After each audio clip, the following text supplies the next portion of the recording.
Salam Rahayu. Kedatangan firman atau wahyu atau sabda tidak pernah memilih ruang dan waktu.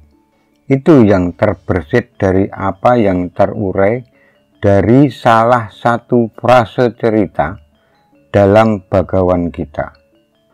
Mau di tempat sunyi sepi dalam gua, atau di puncak bukit yang dingin, bahkan di ujung tebing karang pantai yang riuh dengan debur dan percikan ombak, sabda akan datang dan berdiri lantang di depan kita. Begitupun ketika Arjuna memperoleh sabda sebagai pencerahan dari Sri Krishna. Dia berada di atas kereta perang di Palagan Kurusetra yang beribu prajurit sedang berperang. Dan sabda Sri Krishna meluncur dengan sangat deras, cepat, tapi bisa didengar jelas oleh Arjuna. Kemarahan dan keinginanlah yang mendorong manusia untuk berbuat dosa. Dua hal inilah musuh utama yang paling mengerikan bagi manusia, sabda Sri Krishna pada Arjuna yang sudah berdiri dengan gendewa di tangannya. Pengetahuan sejati terselubung di dalamnya. Artinya, kedua sifat-sifat itu, kemarahan dan keinginan itu, membungkus nilai-nilai kehidupan sejati diri manusia. Ibaratnya begini, Dinda Arjuna. Nyala api diselimuti oleh asap, dan sebuah cermin ditutupi oleh debu, ucap Sri Krishna, dan didengar jelas oleh Arjuna yang hanya berjarak setengah meter dari Sri Krishna. Anak yang belum terlahir tersembunyi dalam rahim. Demikian juga jiwa yang ada dalam dirimu yang tidak dapat kamu lihat.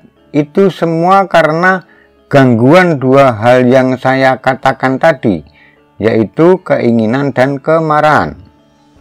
Tapi satu hembusan udara cukup untuk membersihkan asap yang menyembunyikan api. Bagi manusia yang sattvika, usaha yang sederhana dapat untuk memunculkan Tuhan dalam dirinya.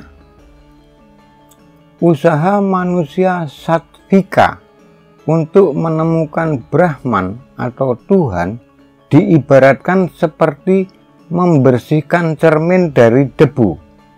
Dia hanya butuh kain untuk mengusap debu di cermin itu sehingga cermin itu tampak menjadi bersih kembali, sabda Sri Krishna lanjut.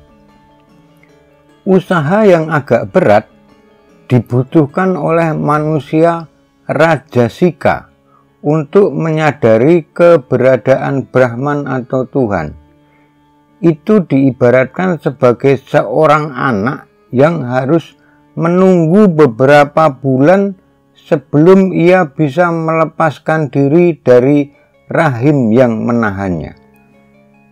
Dan bagi manusia tamasika, biasanya membutuhkan waktu lama untuk membebaskan diri dari indera-inderanya sampai pada akhirnya menyadari adanya Brahman, ucap Sri Krishna mengakhiri sabdanya.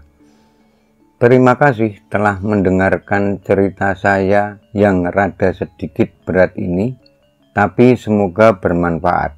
Salam Rahayu.